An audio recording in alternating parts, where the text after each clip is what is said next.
Bom dia, boa tarde, boa noite, boa madrugada. Estamos aí mais uma vez, pessoal, juntos, agora na disciplina de tratamento de efluentes. É um prazer enorme estar com vocês nessa disciplina, porque é uma disciplina muito legal. Eu sei que eu falo isso em todas, mas essa também é muito legal e muito importante para a disciplina de avaliação de impacto ambiental que vocês tiveram antes, para o embasamento daquela disciplina e também para quem for atuar aí direto na indústria nesta área. Com certeza vocês vão aproveitar muito essa disciplina. Então hoje, na aula 2, nós vamos começar a ver aí as características das águas residuárias, tá bem? Eu coloquei os meus slides aqui do lado, então vocês vão ver que de vez em quando eu olho aqui pro lado, mas continua a mesma coisa, tá bem? Então vamos lá, pessoal. O que nós vamos ver hoje? Bom, sobre as características das águas residuárias, nós temos várias coisas aí para ver, porque a água que nós usamos no dia a dia, por exemplo, como para lavar louça, né, para tomar o nosso banho, ou até mesmo nesses processos industriais, ela não desaparece quando nós descartamos ela ali na nossa pia. Ela se transforma, ou seja, pessoal, aquilo ali vai virar uma água que a gente chama de água residuária, tá? E aí, essa água residuária, ela pode aí ter diversos tipos de efluentes. O que eu quero dizer com isso? Que ela vai ter diversos tipos de poluentes que vão afetar o meio ambiente e toda a saúde humana. E aí, quando eu falo em águas residuárias ou efluentes, pessoal, eu estou dizendo que são águas que foram contaminadas por resíduos que são gerados por atividades humanas, como, por exemplo, por esgoto, por esgoto industrial, esgoto doméstico, esgoto agrícola, efluente agrícola, né? Então, essas águas, elas possuem aí o que a gente chama de impurezas. E vocês vão ver que tem impurezas físicas, impurezas químicas, impurezas biológicas. Nós temos diversos tipos de impurezas. E essas impurezas, pessoal, elas precisam aí ser tratadas. Elas precisam de um tratamento que, por exemplo, pensa lá num rio, né? Aí tem um rio na minha cidade e ele já ficou ali poluído depois de uma chuva ou por algum despejo industrial, e isso pode ter sido causado pela liberação ali de efluentes que foram enviados para esse rio sem o devido tratamento. O que isso causa? Isso compromete toda a nossa fauna, toda a nossa flora, pode causar problemas ali para a saúde da população também. Então, nós temos que pensar em como nós podemos reduzir esses impactos de água residuária aí na natureza. Que tratamento seria o mais adequado quando a gente pensa num rio poluído, num rio contaminado, que logo nós vamos ver a diferença, tá? O que seria essencial para eu evitar esse tipo de contaminação? O que essas águas podem causar de danos ao meio ambiente? É isso que nós temos que começar a questionar e nós vamos ter aí hoje subsídio para isso. Então, esta daqui é a nossa lista de objetivos de hoje, tá? Então, que nós vamos analisar? Nós vamos listar aí as principais impurezas que podem ser encontradas na água. Então, é bem isso, é ver essas águas residuárias e tentar compreender qual é a origem de cada uma dessas impurezas. Depois nós vamos apontar os principais parâmetros físicos, químicos, biológicos para avaliar a qualidade da água. Então, vamos ver como que esses parâmetros eles determinam como que se encontra a qualidade daquela água, porque é eles que vão nos dizer isso. Depois vocês vão aprender a calcular os tipos de vazão de águas residuárias. Então, cálculos de vazão de carga orgânica mesmo, que estão presentes ali nas águas residuárias, para a gente entender a intensidade mesmo da poluição. Ou seja, como que nós vamos tratar isso adequadamente se a gente não sabe qual é o nível dessa poluição. E vamos ver algumas definições de carga orgânica, né? Que é sempre a quantidade de matéria orgânica que está presente ali na nossa água, que pode ser consumida pelos micro-organismos. É a quantidade de oxigênio necessário ali para decompor mesmo toda essa matéria orgânica, que vai ser chamada de demanda bioquímica de oxigênio, tá? Então nós vamos ver isso com calma. Nosso objetivo aqui é entender como nós identificamos aí os diferentes tipos de poluição na água e quais os principais parâmetros que nós devemos avaliar para fazer o tratamento adequado dos efluentes, tá bem? Então, pessoal, entrando aqui nos parâmetros físicos primeiro da água, algumas características físicas da água, elas podem nos ajudar aí, digamos, a perceber a poluição sem nós precisarmos de um equipamento sofisticado, tá? Aqui em casa eu tenho diversos equipamentos, por exemplo, para identificar a qualidade da água. Daqui a pouco eu procuro ali mais para vocês, que a gente usa na empresa, né? Mas nós tem parâmetros que nós não precisamos diretamente do equipamento ou de um equipamento tão sofisticado. Esses parâmetros físicos, quando a gente chama de parâmetros físicos, eles são tipo as características da água. Elas podem ser observadas aí visivelmente, normalmente, ou à medida com coisas bem simples. Então, por exemplo, eu tô falando de cor, eu tô falando de turbidez, eu tô falando de sabor, eu tô falando de temperatura. Então, esses parâmetros, o que eles nos fornecem? Eles nos dão a indicação ou as primeiras indicações ali sobre o estado dessa água, como que ela se encontra. Ela pode aí sinalizar a contaminação por matéria orgânica ou também inorgânica. Então, ele vai nos dar um parâmetro base, digamos assim. E aí, quando a gente fala em parâmetros mais importantes, nós temos a cor. A cor da água, ela pode ser causada aí por substâncias dissolvidas, né, como humus, metais, resíduos orgânicos. E aí nós temos dois tipos de cores, que é a cor verdadeira e a cor aparente. Quero que vocês pesquisem sobre essas duas cores e coloquem lá no fórum o que vocês encontraram, qual é a diferença entre essas cores. Vamos ver quem está escutando aí, quem está vendo essas videoaulas de verdade, tá? Então, nós temos esses dois tipos de cores, né? Uma água, por exemplo, com uma coloração mais amarelada aí, ela pode indicar que eu tenho ali a presença de matéria orgânica, e que essa matéria orgânica, ela tá ali em decomposição. Nós temos também a turbidez, tá? E quando eu falo turbidez, deixa eu só diminuir aqui minha câmerazinha. Quando eu falo turbidez, refere-se aí à quantidade de partícula em suspensão ali na água, né? Que pode ser sólida ou ela pode ser líquida, essas partículas. E a turbidez, ela é um indicador de poluição visual mesmo, porque ela pode reduzir, se a gente olhar, a quantidade de luz que vai passar ali, que vai chegar no fundo da água que eu tô analisando. Então, por exemplo, eu enxergo, quanto mais turva essa água, menos eu enxergo o fundo dela, né? Por exemplo, depois de uma chuva forte aí, o rio ele pode ficar bem turvo. E aí é decorrente do aumento da quantidade de sedimento, né, de detritos que são carregados para essa água. Nós temos o sabor e o odor, que eles resultam da presença de compostos químicos aí e também biológicos da água, né, como por exemplo os gases dissolvidos e a própria matéria orgânica. Então, por exemplo, quando a gente tem o cheiro de enxofre, ele pode ser originário lá pela decomposição da matéria orgânica do esgoto. Um exemplo muito claro aqui é quando a gente vai para fora. Quando a gente vai para fora, a gente sente aquele gosto, parece de sangue, né, na água.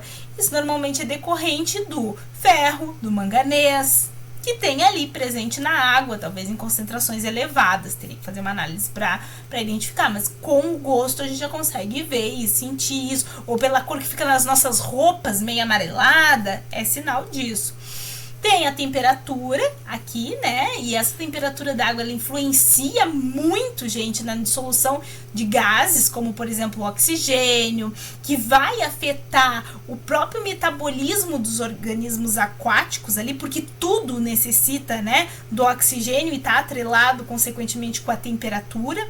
Então, por exemplo, quando eu tenho uma água quente de indústria, ela vai diminuir a concentração de oxigênio, quando ela for dissolvida, quando ela for encaminhada, lançada lá no corpo da água, ela vai acabar diminuindo ali o oxigênio.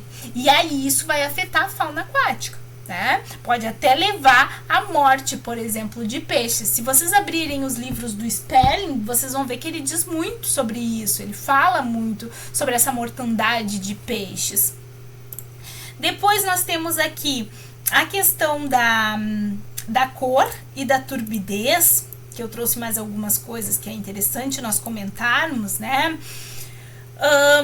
Quando a gente fala de cor, pessoal, ela é gerada por substâncias que são dissolvidas ali nela. O que eu quero dizer com isso? Que muitas dessas substâncias, elas são resultantes aí da matéria orgânica ou da matéria inorgânica, como os próprios metais que a gente comentou, ou o material vegetal mesmo, né? Que tá ali, que tá em decomposição. E o que causa a coloração na água? Bom, a matéria orgânica em decomposição, né, como tá aqui, por exemplo, eu tenho folhas lá, eu tenho galhos em decomposição na água, nas margens do rio, vai acabar gerando matéria orgânica, né, e ela vai acabar se decompondo ali, mudando a coloração. Eu tenho a própria presença de metais, como eu disse para vocês, pesados, como aqui, ó, o ferro, o manganês, que pode deixar essa água também mais amarelada. Aí, esses metais, eles podem ser de origem antrópica do homem, como eles podem ser de origem mineral, ali da própria rocha, enfim, mas nós vamos conversar com mais calma sobre isso. Tem também os resíduos industriais, tá? Então eu tenho lá corante, por exemplo, químicos industriais, né? Que pode normalmente ser usado ali na indústria e acabar trazendo transtorno aí para todo o processo, né, de decomposição desse rio, de voltar à sua origem, né, que nós vamos conversar também. Então, rios próximos de fábrica, vocês normalmente vê aquela coloração diferente ali por causa de alguma coisa química que foi adicionada. Então, sempre que a gente fala em turbidez aqui, ela é uma medida que a gente diz que é de opacidade da água, porque ela é causada realmente pela presença aí de partículas em suspensão, material em suspensão. Ela é um indicador de poluição, porque quanto maior for a turbidez ali da água, menos luz chega no fundo e aí vai impactar toda a fotossíntese das plantas aquáticas e a própria vida dos organismos, como eu falei para vocês anteriormente, porque os organismos vivos ali, eles necessitam de oxigênio, né? Então, observem que só analisando a turbidez daquela água, eu já consigo ter um indicador de poluição. E aí os fatores que influenciam essa poluição, essa turbidez da água, pode ser os próprios sedimentos que são carregados pela chuva, né, terra, material solto, tudo que se move em direção ao rio ali durante uma chuva, uma tempestade, vai acabar atrelado a isso. Tá? Depois tem os resíduos industriais, que são, por exemplo, partículas de carvão, o próprio cimento, né, que é despejado aí nos rios, quando se fala em indústria. Tem o próprio esgoto doméstico, né, que são partículas de resíduos orgânicos mesmo, né, ali se encontra bastante sólidos, que são carregados mesmo por essas águas residuárias que não são tratadas.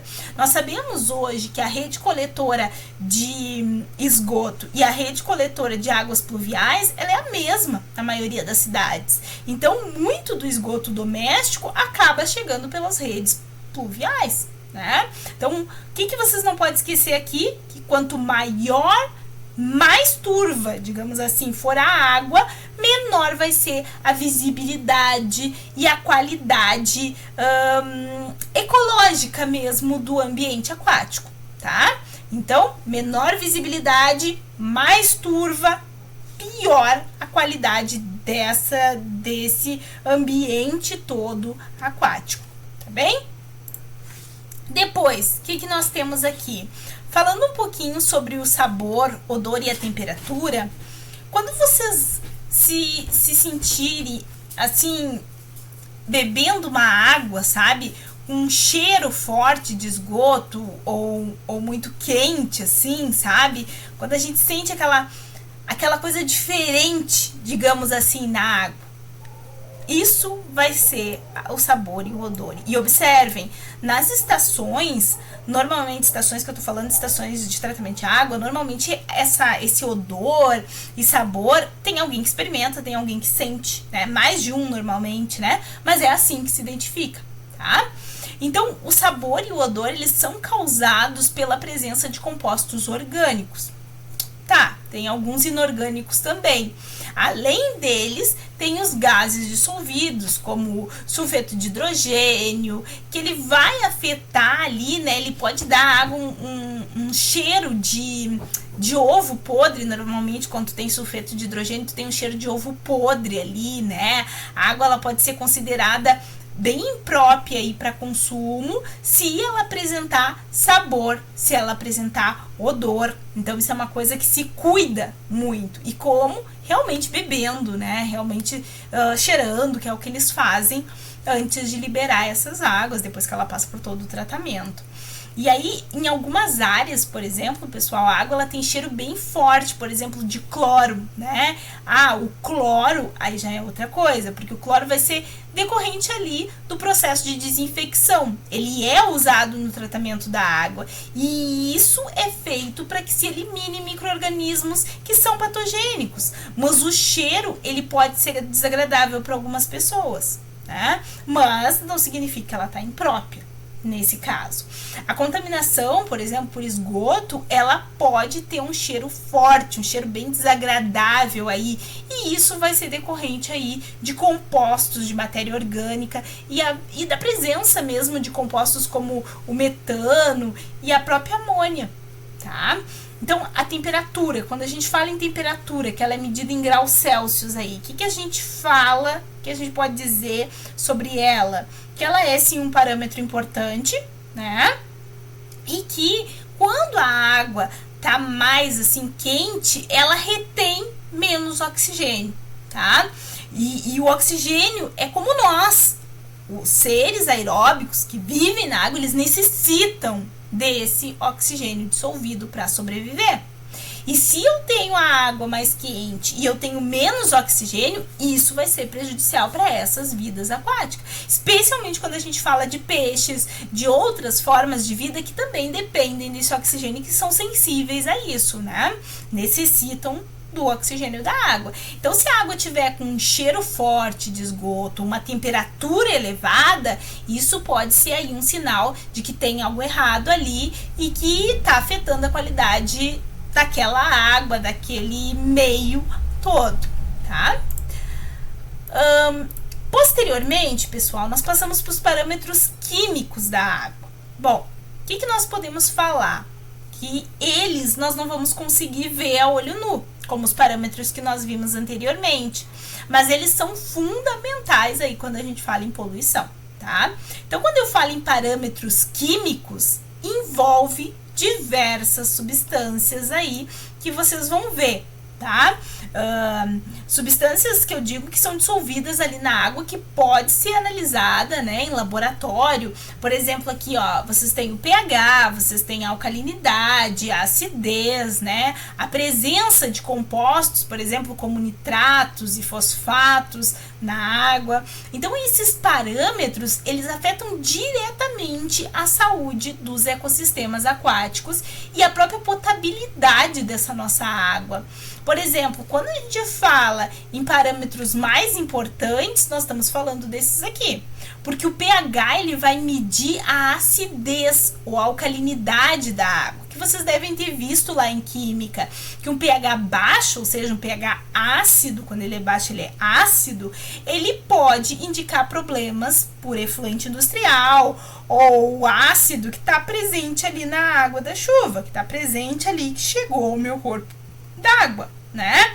Então, o pH da água, por exemplo, da chuva, ele pode ser inferior a 7. O que isso significa? Significa que ela é ácida decorrente da presença ali que ela vai ter de CO2, tá?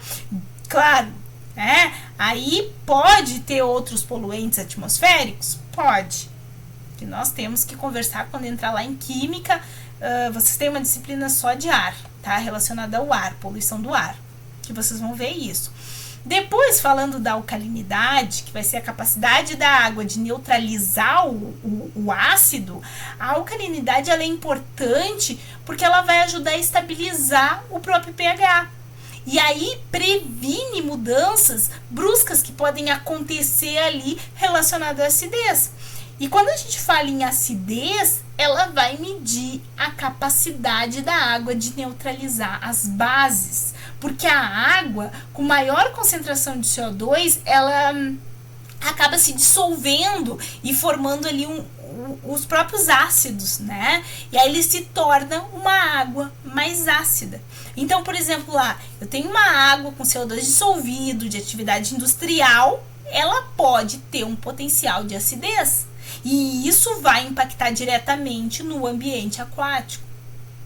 Então, vocês têm que pensar que os parâmetros químicos, eles nos ajudam a entender as relações, os próprios processos ali que acontecem na água e como pode tratar, né, essa água pensando em melhorias dela, tá? E aí, como eu estava falando para vocês também do nitrogênio e do fósforo, o que nós temos sobre ele aqui? Deixa eu tirar minha câmerazinha, que de novo ela está atrapalhando aqui. Então, olha só, vocês já viram lagos, rios, né, com muitas algas verdes, por exemplo, aparecendo, ou com aquela camada mesmo espessa assim, que parece um lodo verde. Vocês já viram isso? Isso ocorre, pessoal, devido ao excesso de nutrientes. Que tipo de nutriente? Necessariamente, né, a gente fala muito do nitrogênio e do fósforo. Tá? Eles entram ali nos corpos d'água de diversas formas. E esses nutrientes, quando eles estão presentes em quantidade muito grande, isso provoca um desequilíbrio ali no meio, né? Mas o que eu quero dizer para vocês? Que o nitrogênio e o fósforo, eles são essenciais, sim, dentro do meio aquático, mas quando em excesso, eles vão provocar esse desequilíbrio. Então, por exemplo, eu tenho lá fertilizantes agrícolas, que são utilizado em plantações, né, que contém ali altos níveis de nitrogênio, de fósforo. Quando esses fertilizantes eles são levados pela chuva ali para os rios, eles provocam um fenômeno que a gente chama de eutrofização. Tá? Então observem, normalmente o que o agricultor faz? Ele planta e aí dizem para ele lá no manual de adubação e calagem, tem que botar tanto de nitrogênio, tanto de fósforo, tanto de potássio. O que ele faz? Bota 2 vezes mais, porque ele acha que a planta vai crescer 2 vezes mais, mas não vai, ela não é capaz de absorver 2 vezes mais. Então, isso acaba sendo levado até o rio e vai causar o processo de eutrofização. E o processo de eutrofização é justamente o crescimento descontrolado dessas algas. E essas algas, elas consomem aí, né, a própria fotossíntese. Vocês vão ver que ela consome a maior parte do oxigênio que a gente tem na água. E isso prejudica todo o meio aquático, toda a fauna que eu tenho ali, porque esse excesso de matéria de algas ali, ele vai acabar bloqueando a luz para as plantas subaquáticas e vai afetar todo o nosso processo de fotossíntese. Ele torna mesmo o nosso ambiente aquático ainda mais comprometido. Então, quando essas algas morrem, se decompõem, o oxigênio da água ele é consumido muito rápido, mais rápido ainda, e isso causa a mortandade de peixes ou de outros organismos que tenha naquela água. Então, esse fenômeno, se não controlado, ele pode até gerar o que a gente chama de zonas mortas nos rios e nos lagos, onde naquela parte ali, praticamente toda a vida foi devastada. Por quê? Porque não tem oxigênio dissolvido. O que se faz, pessoal? O que é isso, então? É quando a gente tem, como eu disse para vocês, aquelas algas verdes, aquela camada espessa que está cobrindo a água, tá? Então, esse é o processo de eutrofização que a gente diz. Tá. E aí, tem um fator que é a estrela do nosso espetáculo. Quem é esse fator, professora? Esse fator é o oxigênio dissolvido, tá bem? Vocês já viram lá que os lagos, por exemplo, né? Nós temos lagos, rios, enfim, nós temos muita vida aquática ali, né? Os peixes, invertebrados, enfim, outros organismos ali que dependem de oxigênio dissolvido aí para sobreviver. Então, assim como nós precisamos, eles também dependem de oxigênio dissolvido para respirar. Então, por exemplo, lá, quando o esgoto doméstico ele não é tratado e ele é despejado diretamente nos rios, o que acontece? E não só nos rios, tá? Tô falando de manancial em geral, tô falando de recurso hídrico. Ele acaba consumindo grande parte do oxigênio, porque ele é despejado lá e o oxigênio na água ele é consumido para dissolver aquilo ali. E isso ocorre porque as bactérias que são responsáveis pela decomposição da matéria orgânica do despejo do teu esgoto doméstico, por exemplo, para que essas bactérias elas consigam decompor aquilo, elas usam o oxigênio para realizar esse processo. E esse fenômeno é conhecido como hipóxia com H, tá?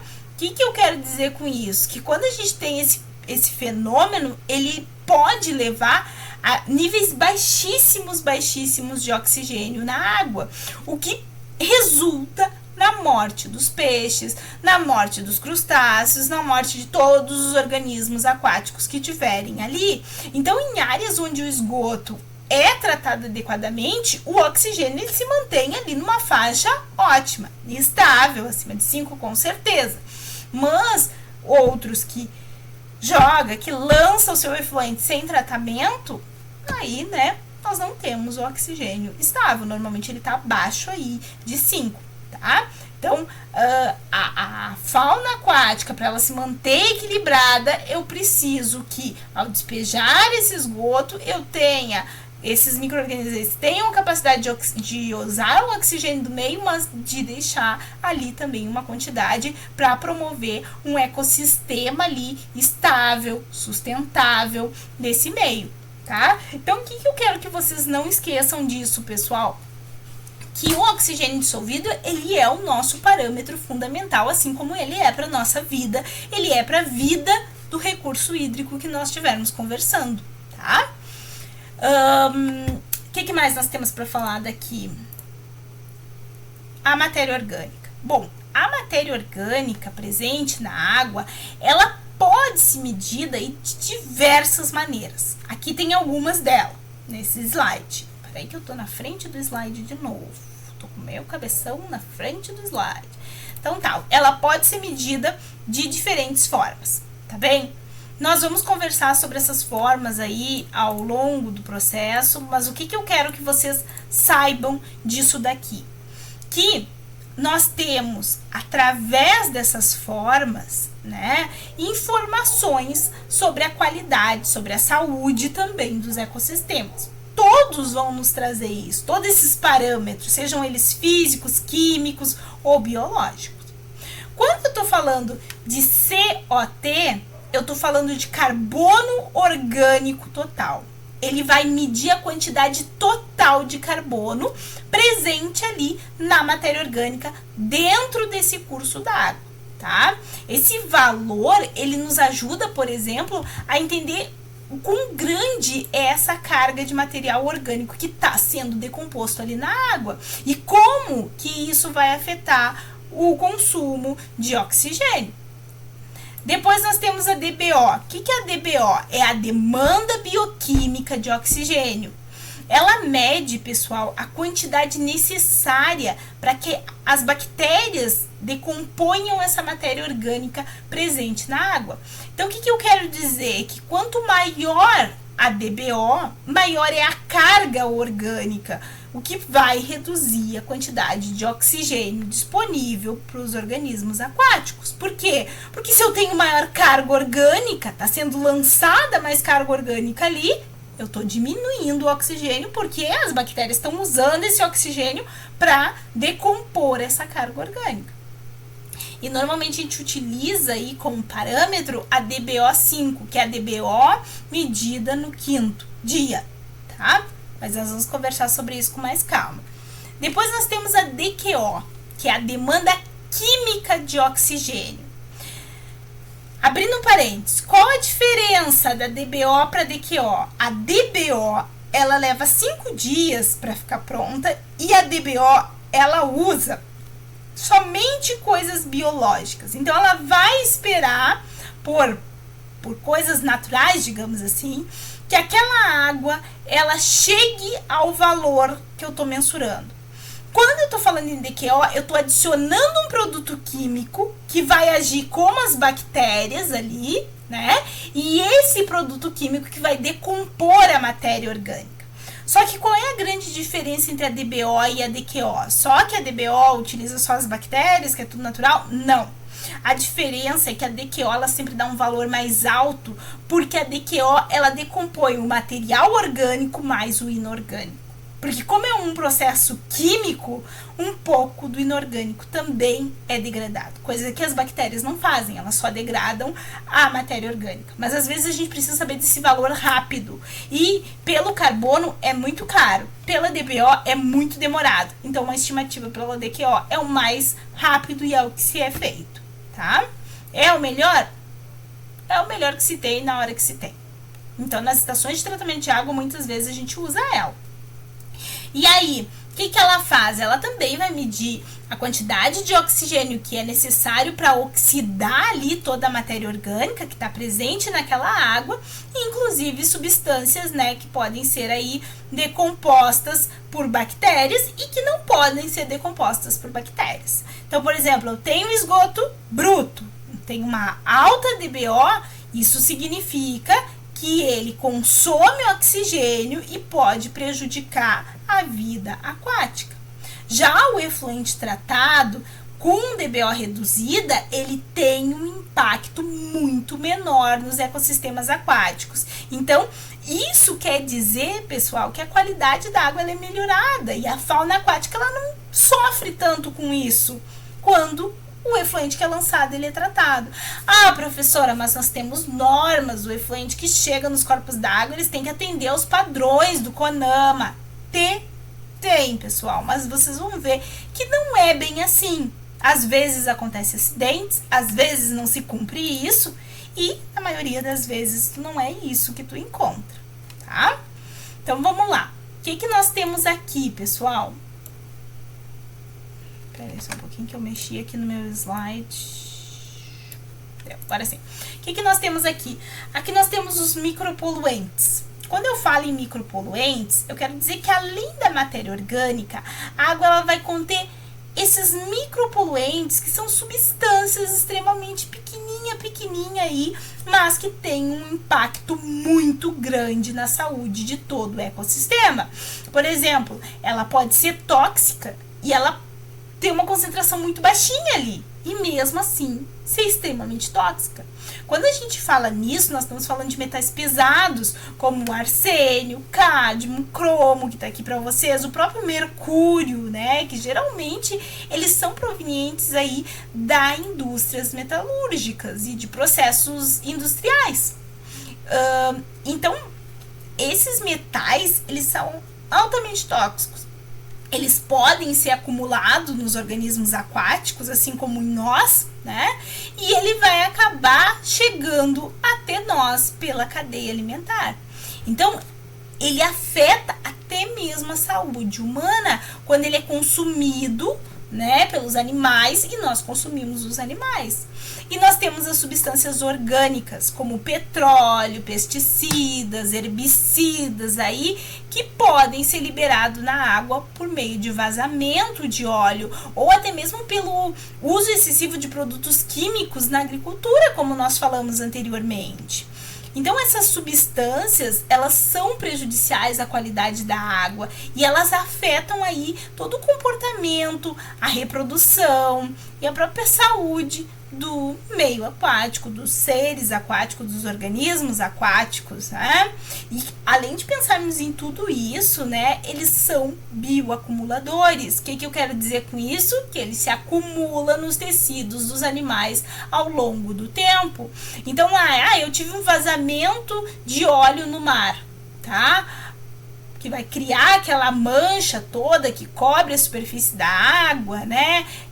A gente acaba fazendo a medição ali, vê que a luz solar ela não está chegando até os organismos, né? Até abaixo mesmo da superfície, e isso afeta a fotossíntese das plantas e pode resultar na morte de muitos organismos. Então, além disso, pessoal, o petróleo, os derivados do petróleo, eles são tóxicos para peixes, eles são tóxicos para os animais marinhos, e isso vai acontecer se eles acabarem ingerindo essas substâncias acidentalmente. Isso vai afetar a saúde deles e toda a biodiversidade ali do local.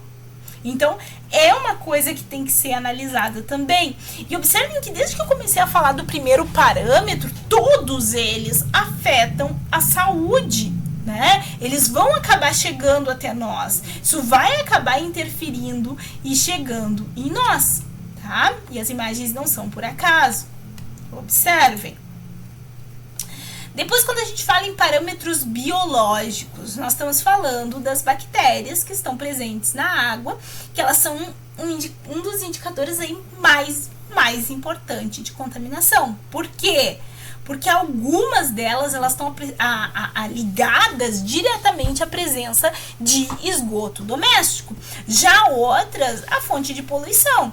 Então, por exemplo, quando a gente fala em coliformes totais, que é o grupo de bactérias, né? E aí nelas inclui os fecais, eles estão dentro desses totais, é um grupo à parte aí, e outras indicadoras de contaminação fecal, né? A presença de coliformes totais na água, ela indica que ela pode ou não estar contaminada por esgoto, tá? Que tipo de esgoto? Esgoto doméstico, industrial, ou até poluição de outras fontes, como por exemplo pecuária, tá? Quando a gente fala em coliformes fecais, a gente está falando de bactérias que são associadas diretamente ali à presença de esgoto doméstico. Então, a presença dessas bactérias, desses coliformes fecais, em grande quantidade ali na água, ele é um indicativo muito claro de que essa água ela foi contaminada por fezes humanas ou pode ser de animais. E isso, pessoal, representa um risco para a saúde.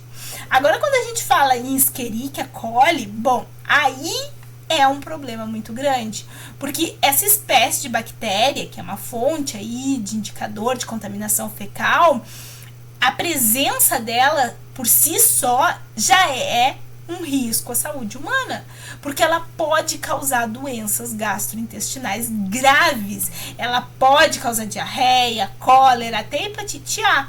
Então, por exemplo, eu tenho uma área, né? Eu tenho uma amostra de água que apresenta altos níveis de coliformes fecais. Ela precisa passar por um tratamento rigoroso de desinfecção, cloração, antes de consumir, antes de dar para as pessoas consumirem essa água, para garantir que essas pessoas não tenham aí nenhuma infecção, tá? Porque só com a coloração dessa água eu não consigo ver isso.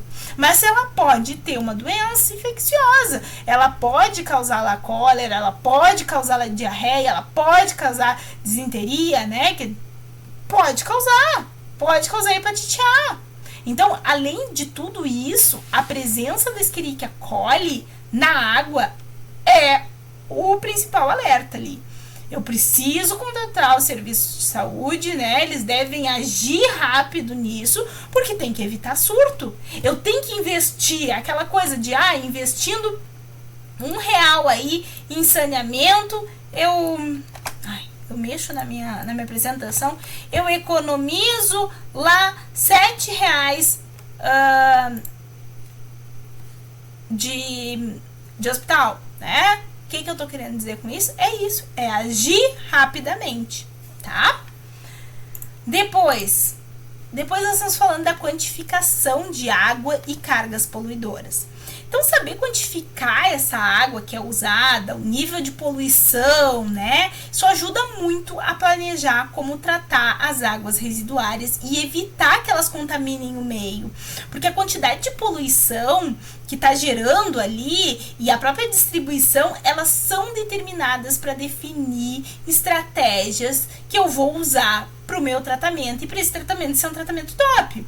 Então, por exemplo, imagina lá uma cidade que experimenta um boom de crescimento, né? Aumentou muito a população. Se essa cidade ela não planejar adequadamente o tratamento de esgoto, a própria gestão toda de água, os rios, os córregos que atravessam essa cidade, eles vão se tornar altamente poluídos. E esses fenômenos, pessoal, ele ocorre devido ao aumento da população. Isso gera esgoto. E se eu não tiver uma infraestrutura adequada para tratar esse esgoto, isso vai resultar em sérios problemas ambientais. Né? Eu vou ter contaminação das fontes de água potável, eu vou ter perda da minha biodiversidade aquática, contaminação do meu solo, enfim, eu vou acabar causando problemas sérios nesse meio, né? Deixa eu trazer minha carinha de novo para cá. E quando a gente fala da falta de planejamento, toda a falta de planejamento aí, a gente também pode levar em consideração que isso vai aumentar o risco de doenças que são transmitidas pela água. Que doenças que eu falei para vocês, cólera, hepatite A, disenteria.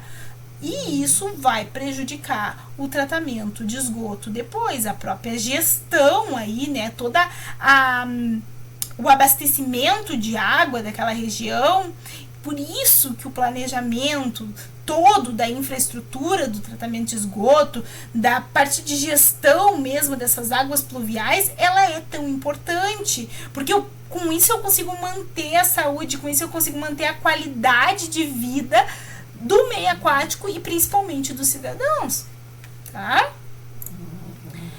Depois ali, falando de vazões. Bom, a vazão doméstica, como tá aqui, ela refere-se, ela define-se, ela é a quantidade de água que vai ser consumida dentro das residências para atividades que nós temos diariamente. O que eu quero dizer isso? Consumo de água potável. Quando tu vai lá, quando toma banho, lava a tua roupa, lava os teus pratos, limpa a tua casa, tu tá consumindo água.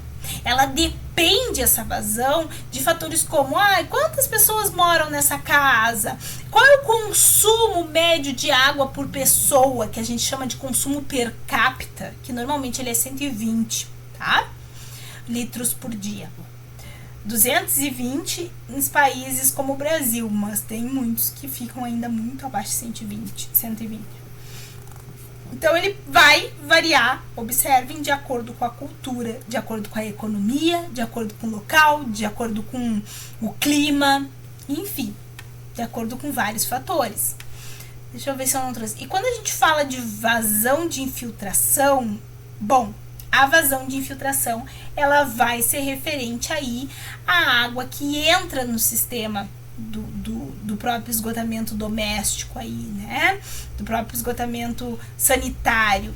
Então, eu tenho uma falha ali na tubulação, né? Uma rachadura ali, uma infiltração da água da chuva, e essa água adicional aumenta o volume das águas pluviais tratadas ali nas redes de tratamento de esgoto. Então, é uma água adicional que acaba chegando, seja por vazamento, seja por algum problema que eu tive de infiltração.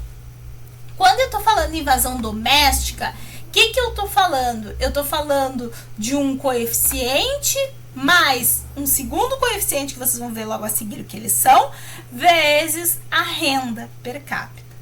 Quando a gente fala nesse consumo, pessoal, o que nós estamos falando? Nós estamos falando da população que tem ali.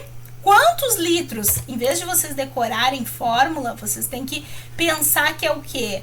É o valor que eu vou ter, 210, 220, depois a gente pensa em transformação, tá?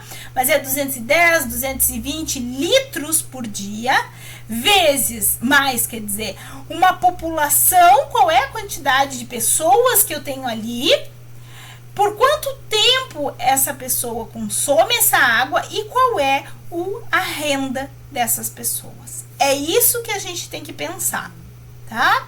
O cálculo é só forma. Quando a gente fala de vazão, de infiltração, a gente está falando de uma taxa que ela está fixada lá nas apostilas de vocês, que é só aplicar também, multiplicada pela extensão da rede. O que eu quero dizer com isso? Que de acordo com o tamanho da rede, eu vou definir essa taxa. Ah, eu tenho uma rede maior, então tu tem uma infiltração maior. Por quê? Porque se, por exemplo, a infiltração da água da chuva, ela ocorre ao longo de toda a extensão da rede, é esse cálculo que eu vou fazer. Então lá, suponha que eu tenho uma cidade que tem um sistema de esgoto bem antigo, com várias rachaduras na tubulação ali ao longo da extensão, e aí durante uma chuva forte, a água da chuva, ela infiltra ali em todo o sistema. O que vai fazer? Vai aumentar a quantidade de água que vai precisar ser tratada, porque essa água também vai ser carreada lá para o esgoto. Então, isso sobrecarrega a estação de tratamento, porque antes ela ia fazer o tratamento de um volume menor. Agora, com a chuva, o volume é muito, muito maior. E se vocês forem ver, se a gente pensar em sólidos, que eu acho que eu trouxe mais à frente, não me lembro, mas 1% desse 100% da água é onde está toda a concentração que necessita desse tratamento. Agora imagine esse volume aumentar, né, 10 vezes mais aí por causa da chuva que acabou infiltrando e acabou chegando aí. Ah, mas como que ela infiltra? Só se tiver tubulação? Não, elas podem entrar nos canais pluviais e acabar chegando, sim, que é junto com o esgoto, aqui, por exemplo, Pelotas, vai acabar indo tudo para o mesmo lugar, tá? Então, isso é um processo que se torna muito mais difícil, muito mais custoso, né? E causa muito mais contaminação aí de todo o sistema de água potável, porque se tiver interconexões, ele vai chegar, ele vai estar lá no meu rio, e é o que a maioria das pessoas tem. Ó, os coeficientes que eu estava dizendo para vocês. Quando a gente fala aí, pessoal, em vazão industrial e vazão doméstica, variação, na verdade, da vazão doméstica, o que eu tô querendo dizer? Eu tô querendo dizer que essa água, ela não é gasta exatamente a mesma coisa todo o tempo. Exemplo prático para que vocês entendam e nós não precisamos decorar nada, tá? Pensem comigo assim. O que eu tô querendo dizer com variação doméstica? Tô querendo dizer que das 8 à meia-noite, as pessoas não consomem água exatamente na mesma quantidade. E ao longo dos dias, as pessoas também não consomem água na mesma quantidade. Tem dias, por exemplo, se eu estiver falando de dezembro, no dia 24 de dezembro, o pico de consumo vai estar aqui no finalzinho desse gráfico. Por quê? Porque as pessoas consomem muito mais água. Se as pessoas consomem muito mais água, elas geram muito mais efluente. Entendeu? Então, se elas gerarem muito mais efluente, eu vou ter aí um valor maior. Então, o que é esse K1, K2 e K3? K1 é o maior consumo diário. Então, qual o valor diário de maior consumo que tu tem na tua residência? Como é que tu vai saber isso? Qual é o horário que todo mundo está em casa junto? Qual é o horário que todo mundo gasta mais água? Tomando banho, comendo, enfim, fazendo suas atividades dentro da tua casa. É esse daí. Ah, o horário de maior consumo. Desculpa, quando eu tava perguntando antes, é o K2, né, que eu tava falando pra vocês. O K1 vai ser o dia, né? Então, por exemplo, segunda, terça, quarta, quinta, sexta, sábado, domingo. Dentre esses dias, qual o dia que tem mais gente na tua casa? Qual é o dia que essas pessoas usam mais água para limpar a casa, para tomar banho, para fazer suas atividades? É isso. E qual é o horário de menor consumo é o K3, ou seja, lá depois da meia-noite, né, 2 da manhã, por exemplo, aí que só ficam serviços essenciais numa cidade, é onde eu encontro o menor consumo horário. É isso que eles estão dizendo aqui, que quando eu vou calcular essas vazões, eu tenho o meu valor, eu vou multiplicar por esses coeficientes aqui, para encontrar, tá?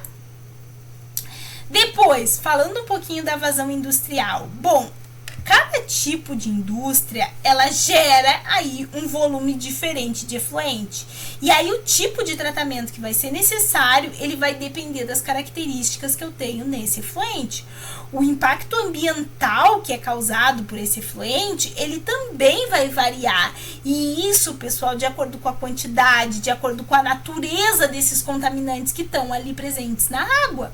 Então, por exemplo, lá eu tenho uma cervejaria, né? Exemplo clássico aí hoje, que ela consome um grande volume de água. Então, durante a produção, eu tenho uma grande quantidade de efluente que passa ali, que é gerada no meu processo, porque eu tenho incluído nesse efluente restos de grãos, resíduos orgânicos, e esses efluentes eles precisam passar por um processo de tratamento adequado para eu remover as substâncias químicas, para eu remover os resíduos orgânicos, para depois isso ir para o corpo d'água, porque aí eu garanto que não vai haver lá esses poluentes, né, que podem ser liberados aí diretamente no corpo d'água e comprometer a qualidade dessa água, vai prejudicar toda a fauna aquática, como nós conversamos.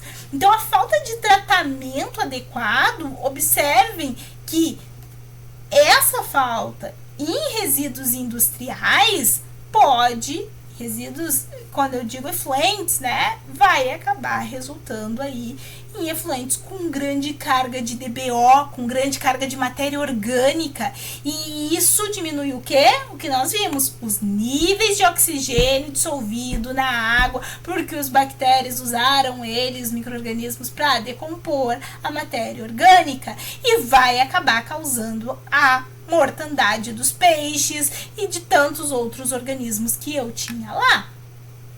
Quando a gente fala em quantificação da carga poluidora, pessoal, é a quantificação das cargas poluidoras mesmo que são essenciais aí para entender o impacto de diferentes atividades que impactam ali na qualidade da água.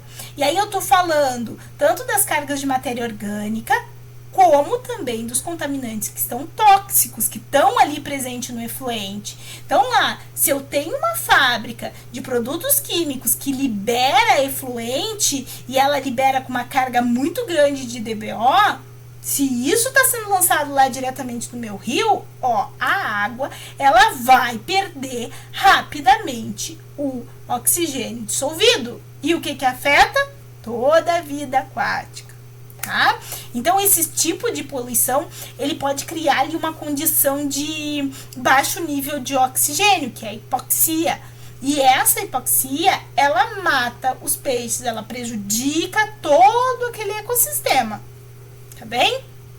E aí, pessoal, quando a gente fala em monitoramento, né, que a gente falou bastante agora, até a semana passada, de monitoramento, quando nós estávamos falando de avaliação de impacto ambiental, o monitoramento dessas cargas poluidoras, ele permite aí, por exemplo, às autoridades ambientais a identificar fontes de poluição que exijam aí dessas indústrias, por exemplo, que implantem um sistema de tratamento de efluentes que seja mais eficaz, que venha a reduzir os impactos que eles estão causando no meio ambiente. Porque sem essa quantificação, o monitoramento ele seria ineficaz. Eu só ia dizer ali, a qualidade está boa, a qualidade está deteriorada, continua a mesma coisa. Não ia mudar nada, né? E por fim, pessoal, o que eu queria dizer para vocês? Que quando a gente pensa nisso, quando a gente pensa aí em fontes de poluição, ela pode ocorrer, e nós vamos ver, de diversas maneiras, tá? Uma das principais maneiras que nós já conversamos é através de esgoto doméstico, efluente industrial e Aí o que a gente pode dizer? Que o esgoto doméstico não tratado é uma das maiores fontes de poluição hoje. Quando o esgoto ele é despejado sem nenhum tratamento dentro do rio, dentro do meu manancial, e ele aumenta a carga da matéria orgânica, ele contribui para o processo de eutrofização, ele contribui para a diminuição do oxigênio dissolvido. Quando eu estou falando em efluente industrial, eu falo que os efluentes industriais, especialmente como a gente viu, os que contêm os metais pesados ali, ele vai acabar, né, tendo efeitos muito desastrosos aí, porque ele vai afetar não só os organismos, né, mas também os seres vivos, né, que depende daquela água, por exemplo, para consumo. Então, aquela tragédia do Rio Doce de 2025 a gente tá, 2015 é um exemplo dramático disso, de poluição, e poluição industrial, que pode causar danos e esses danos sejam irreparáveis. O rompimento daquela barragem de rejeitos da mineradora lá de Samarco, ela liberou toneladas de despejos no rio.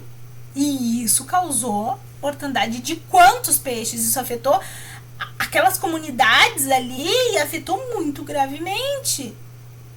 Porque elas dependiam do rio, elas usavam ele para todas as atividades econômicas, né? E para o próprio consumo de água. Então, observem que o tratamento adequado das águas residuárias, ela não é aí, né, apenas uma questão técnica, uma questão de vamos levantar uma bandeira contra, vamos levantar uma bandeira a favor ou contra. Não, isso é uma questão técnica, tem base científica. Ela é de responsabilidade ambiental, ela é de responsabilidade social aí. Então vocês, como futuro técnicos em meio ambiente, vocês vão ter o papel de monitorar, de garantir que as águas usadas, por exemplo, pela nossa sociedade, eles sejam tratadas adequadamente, pelo menos, né?